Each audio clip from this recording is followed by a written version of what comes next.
আনাস রাদিয়াল্লাহু তাআলা আনহু হতে বর্ণিত আছে যে নবী সাল্লাল্লাহু আলাইহি ওয়াসাল্লাম বলেছেন, আদম সন্তান বৃদ্ধ হয়ে জড়গ্রস্ত হয়ে যায়, কিন্তু দুটি জিনিস তার সাথে অবশিষ্ট থেকে যায়: লোভ ও আকাঙ্ক্ষা। জাহান্নামের আযাব ও জবাবদিহিতার ভয় প্রদর্শন।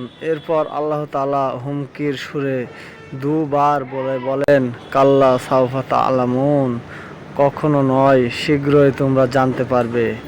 আবারও বলি, কখনো নয়, অচিরেই তোমরা জানতে পারবে।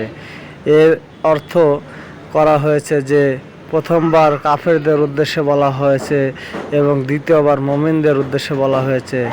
তারপর আল্লাহ বলেন, কাল্লা লাউ তা'লামুনা ইলমাল ইয়াকিন, কখনো নয়, যদি তোমরা নিশ্চিত রূপে অবগত হতে তাহলে এরূপ দাম্ভিকতার মধ্যে পতিত থাকতে না। তাফসীর ইবনে কাসির।